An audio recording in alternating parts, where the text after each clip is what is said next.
Selamat berjumpa kembali bersama saya di channel seputar tani dan kebun.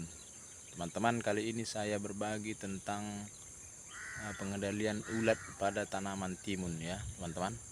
Sudah ada gejalanya, jadi harus dikendalikan ya teman-teman. Kita akan lihat gimana gejalanya ya. Perlu kita ketahui bagaimana ciri-ciri timun yang sudah terkena ulat ya teman-teman ya. Sebelum kita lanjut teman-teman, mohon dukung channel ini dengan menekan tombol like, komen, dan subscribe ya teman-teman, supaya channel ini berkembang, supaya boleh kita semakin bersemangat membagikan tutorial tentang pertanian dan perkebunan. Dan di channel ini boleh kita berbagi ya teman-teman, bagaimana supaya memajukan para petani kita di seluruh Nusantara. Jadi sebagai gejalanya teman-teman yang perlu kita ketahui, bila mana tanaman timun kita sudah diserang oleh ulat, kita akan lihat ya seperti ini ya. Ini dia ya, ini daunnya agak menggulung ya teman-teman ya, dan sudah ada yang berlubang ya, daunnya itu berlubang. Nah, dari bekas daripada gigitan ulat tersebut ya. Dan ini juga agak menggulung dia teman-temannya. Nah, itu kelihatan beda dia teman-teman dengan pucuk yang tidak diserang oleh ulat ya. Nah, dan menggulung, coba kita periksa ya teman-teman ya. Kita periksa ya, udah tahu dia sudah di dalam ya teman-teman. Sekarang dia terlihat teman-teman. Oh, ini tidak terlihat, coba yang ini. Nah ya, ini terlihat teman-teman ya, itu dia ulatnya ya. Nah, ini coba saya ambil ya. Nah, ini dia. Nah, jadi coba kita lihat lagi di pucuk yang lain ya.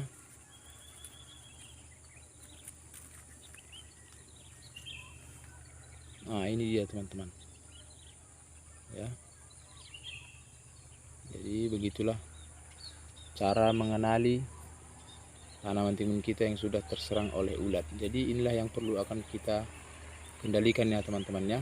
Mari kita saksikan bagaimana cara pengendaliannya ya, supaya jangan gagal paham, jangan di skip ya teman-teman ya. Jadi para sahabat tadi semua, yang perlu Anda ketahui dalam pengendalian hama ulat itu, yang perlu kita perhatikan adalah pH airnya ya. pH airnya itu harus berada di antara 4,5 sampai 5 teman-teman ya. Nah, jadi kita akan cek dulu ya. Makanya kita itu teman-teman, sebagai petani kita perlu gunakan ini ya, pH meter ya. Jadi kita cek dulu ya teman-temannya, pH-nya berapa.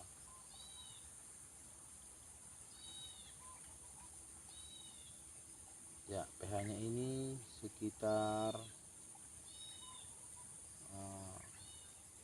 6 ya, 6 teman-teman ya. Jadi perlu kita turunkannya.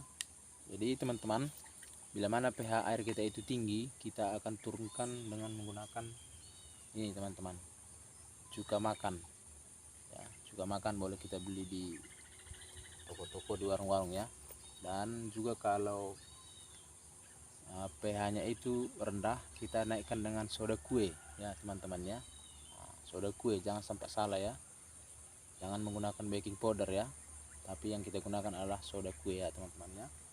Jadi kalau pH-nya itu sudah pas, sudah tepat di antara 4,5 sampai 5, barulah kita menggunakan insektisida untuk pengendalian ulatnya ya teman-teman ya. Dan saya kali ini menggunakan ini teman-teman, Danke 40 WP ya, produk dari DGW.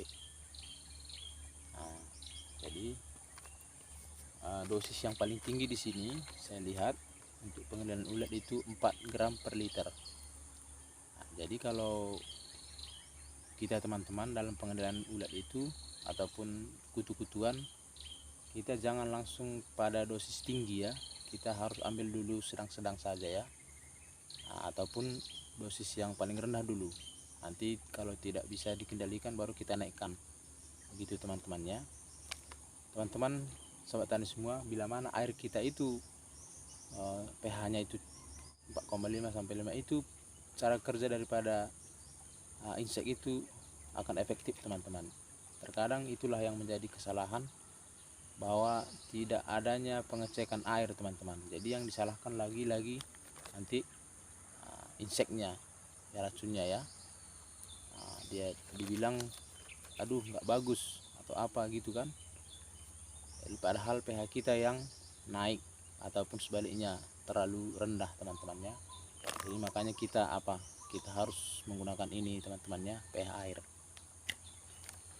Jadi itulah dulu teman-teman ya. Dan kemudian yang paling penting kebersihan daripada tangki kita teman-teman.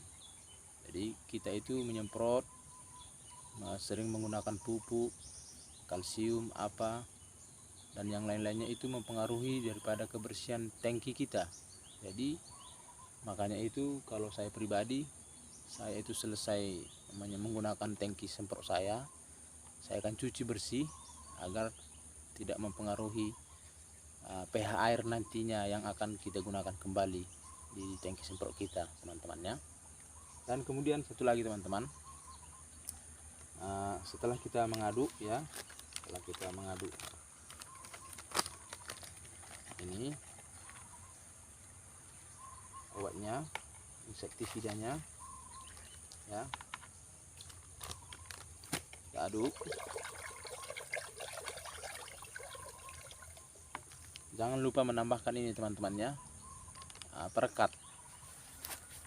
Perekat kan banyak jenisnya ya teman-teman ya, boleh kita beli di toko-toko pertanian ya. Tapi kali ini saya menggunakan Sunlight teman-teman ya, murah meriah. Ini yang saya gunakan karena ini supaya dia insektisida itu dia agak tahan lama teman-teman di permukaan daun itu ya maksudnya ya.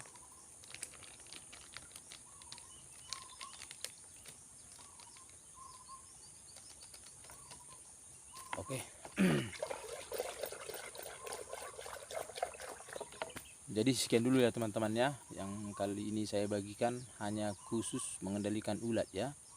Ya mungkin di konten-konten berikutnya saya akan bagikan lagi cara-cara ataupun seputar tentang pertanian dan perkebunan ya. Maksud saya seperti ini, saya pilah-pilah videonya supaya durasinya itu tidak terlalu lama teman-teman ya. Mungkin di konten berikutnya nanti saya akan bagikan hal-hal lagi tentang pertanian yang lain. Dan mohon dukung channel ini teman-teman dengan subscribe ya. Salam sukses petani Riau Indonesia.